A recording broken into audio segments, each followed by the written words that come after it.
Welcome back to NG Con Academy. और जो next chapter हम शुरू करने लगे हैं वो है हमारा रोटेशनल एंड सर्कुलर मोशन का। ये चैप्टर मैंने देखा है कि बच्चों को तकरीबन ऑलमोस्ट सबको ही बहुत मुश्किल लगता है, ठीक है। और सबका कहना होता है कि ये चैप्टर बड़ा मुश्किल सा है। तो मेरी ये कोशिश होती है कि मैं इसका डर निकालूं स्टूडेंट्स में से, ठीक है। ये चैप्टर स्टूडेंट्स आप लोगों ने ये कभी सोच के नहीं करना कि ये मुश्किल है, ठीक है। आप लोगों ने हमेशा ये सोच के करना है कि इसका हमने सब कुछ किया हुआ है और हमने बस उसको थोड़ा सा चेंज करके पढ़ना है।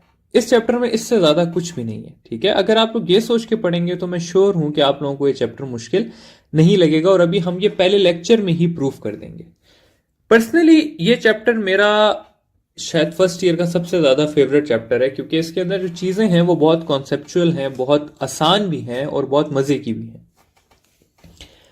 देखिए स्टूडेंट्स, ये चैप्टर स्टार्ट करने के लिए आपने सबसे पहले ये याद रखना है कि ये लीनियर मोशन ही है, बस सिर्फ सिंबल्स चेंज है, ठीक है। तो अगर आप ये सोच के करेंगे ना, तो मेरा नहीं ख्याल कि आपको कभी भी इस चैप्टर में कुछ मुश्किल होगा, ठीक है। हम यहां पर कंपेयर कर लेते हैं लीनियर को, और लीनियर के साथ ही यहां पे सर्कुलर को थोड़ा सा कंपेयर कर लेते हैं। देखिए स्टूडेंट्स, लीनियर में हमने पढ़ा है मैस, जिसको हम m से लिखते हैं। लीनियर में हमने पढ़ी है वेलोसिटी, जिसको हम v से लिखते हैं, बल्कि डिस्टेंस से शुरू करते हैं। सबसे पहले हमने पढ़ा था डिस्टेंस या डिस्प्लेसमेंट, उसको हमने लिखा था s से।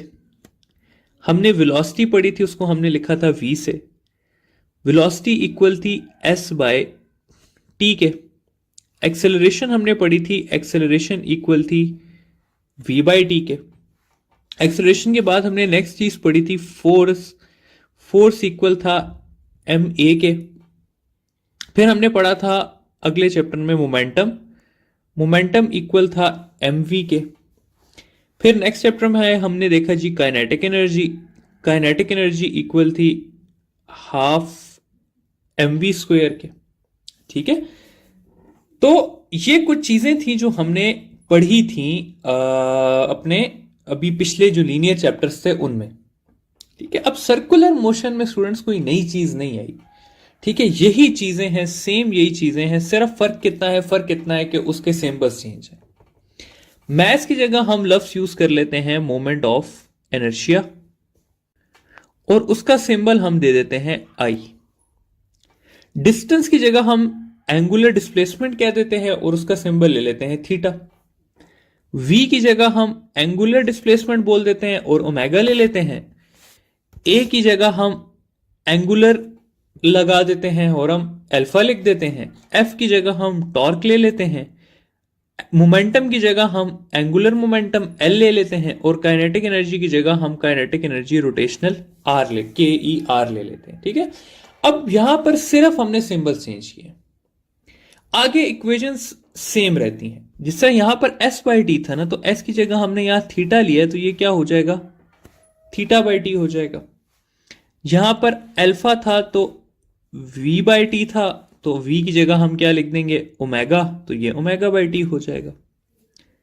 फोर्स जो था वो m है था, तो टॉर्क क्या हो जाएगा, m की जगह i हो जाएगा, a की जगह अल्फा हो जाएगा। मोमेंटम L आ गया, तो m की जगह i आ गया, v की जगह ओमेगा आ गया।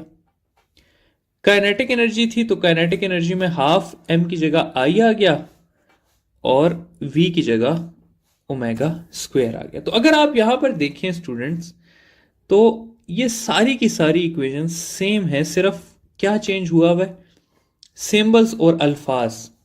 इधर हम लीनियर लीनियर लेफ्ट साइड पे कह रहे थे, राइट साइड पे हमने रोटेशनल रोटेशनल कहना शुरू कर दिया। इसके अलावा कोई फर्क नहीं पड़ा। एग्जाम्पल से देखते हैं कि क्या कोई फर्क पड़ा कि नहीं पड़ा।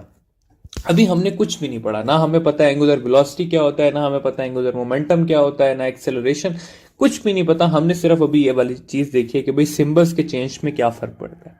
सवाल करता हूं आप लोगों से सिर्फ इतनी इंफॉर्मेशन के साथ कि a body starts from rest and gains N angular velocity of 5 radian per second in 2 seconds उसकी एंगुलर एक्सेलरेशन फाइंड करते हैं मुझे।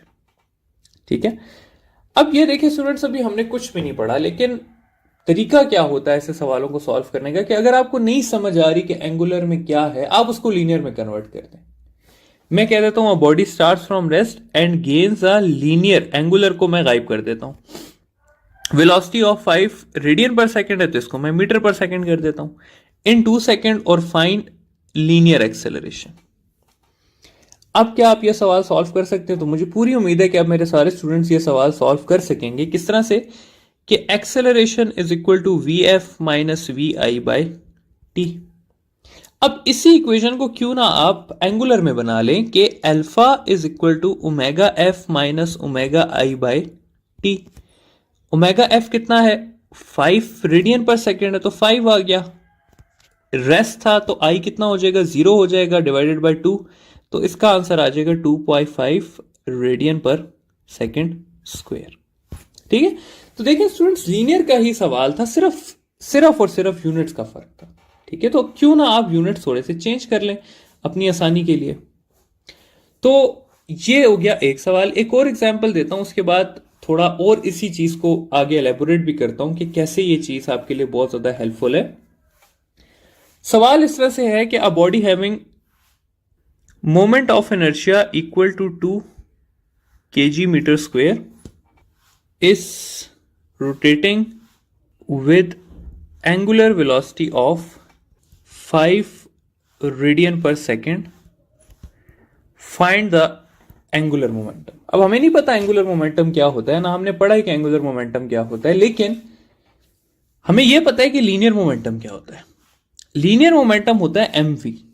इसी को अगर मैं कन्वर्ट करूं तो मैं लिख सकता हूं L is equal to I omega, just symbols change किए। आई हमें दिया हुआ है 2, ओमेगा हमें दिया हुआ है 5, तो ये हो जाएगा 10।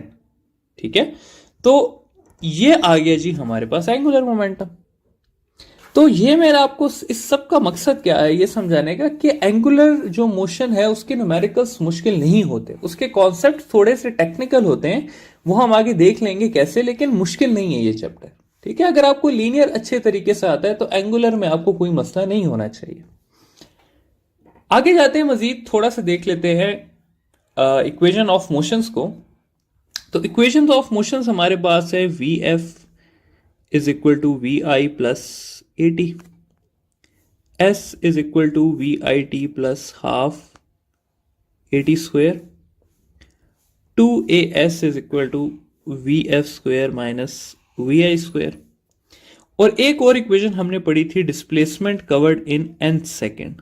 उसकी इक्वेशन थी कि displacement covered in nth second is equal to we I plus A by 2n minus 1। अगर यही सब स्टूडेंट्स मैं रोटेशनल में ले जाऊं तो रोटेशनल में लेके जाके इसमें क्या फर्क आएगा? अब मैं उम्मीद करता हूं कि ये आप लोग मुझसे पहले कर चुके होंगे। वी एफ है तो ओमेगा एफ हो जाएगा, omega i plus alpha t लिख दूंगा। एस है तो theta is equal to omega i T plus half alpha t square कर दूंगा। 2as है तो 2 alpha theta is equal to omega f square minus omega i square कर दूंगा। यहां पर theta of n seconds nth second is equal to omega i plus alpha by 2n minus 1 लिख दूंगा। ठीक है, तो सेम इक्वेशंस को मैंने जिस क्या किया है कि रोटेशनल में कन्वर्ट कर दिया है। 2 एग्जाम्पल्स लेके चलते हैं इसकी भी, ताकि आप लोगों को मजीद अच्छे तरीके से ये सारी चीज क्लियर हो जाए। पहली एग्जाम्पल में ये ले लेता हूं कि a body starts from rest and moves with an angular acceleration of 2 radian per second square. How many revolutions will it cover in, या बल्कि हाउ मच रेडियंस लिख देते हैं, अभी आप लोगों को कन्वर्जन्स नहीं आती। radians will it cover in, let's say, 10 seconds?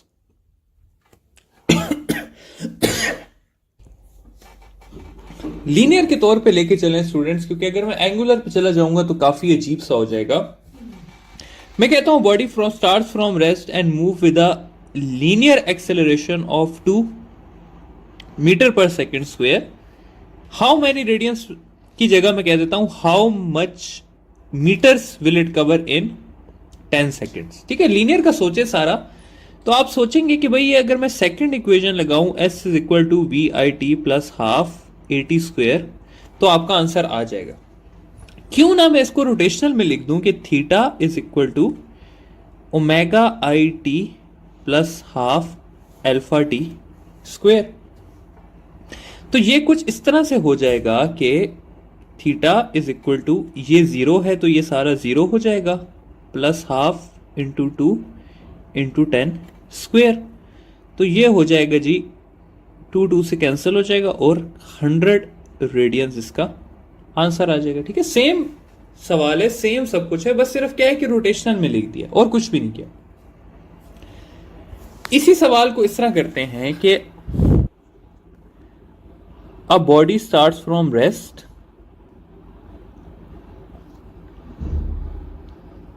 Moves with alpha of 2 radian per second square, find distance cover in 3rd second. अब ये nth सेकेंड का सवाल है कि भाई 3rd सेकेंड में कितना डिस्टेंस कवर होगा। फॉर्मूला आप लोगों के पास लिखा हुआ है कि theta n is equal to omega i plus a by 2 alpha हो जाएगा ये 2n माइनस 1। ओमेगा आई 0 है, अल्फा जो है वो आपके पास 2 है तो 2 बाई 2, nth क्या है 3 है तो ये हो जाएगा 3 माइनस 1। तो आंसर आ जाएगा आप लोगों के पास 6 माइनस 1 5 रेडियंस। ठीक है, तो कितने रेडियंस कवर करेगा ये कवर करेगा जी 5 रेडियंस। ठीक है, तो आई होप कि ये चीज आपको समझ आ गई होगी कि भाई अगर आपके पास रोटेशन का कोई भी न्यूमेरिकल आता है तो उस पर परेशान नहीं होना, उसको ये सोचना है कि ये एक लीनियर का सवाल है। ठीक है, और आपने एट द एंड कन्वर्ट कर देना है। जो एंगुलर की स्पेशलाइज्ड बातें हैं वो हम आगे वाले लेक्चर्स में पढ़ेंगे। ठीक है, मैं आप लोगों को इस पे नहीं फोकस कराऊंगा कि भाई ये न्यूमेरिकल है, इसका ये आंसर है, ये उसकी बेसिक टेक्निक यही रहेगी। जो एडिशनल बातें हैं कि भाई जिस तरह क्लॉक है, ठीक है, क्लॉक अब आप लीनियर में नहीं पढ़ेंगे क्योंकि क्लॉक का लीनियर मोशन नहीं होता। इस तरह कन्वर्जेंस हैं, इस तरह और डायरेक्शंस हैं, ये चीजें हमारे पढ़ने की हैं आगे। जो न्यूमेरिकल्स आते हैं वो बहुत ईजी होते हैं। ठीक है, तो ये आप लोगों के लिए मैंने एक बनाया एक एक्स्ट्रा टॉपिक जो कि आप लोगों को हेल्प करेगा कि सवाल आपने कैसे सॉल्व करने हैं।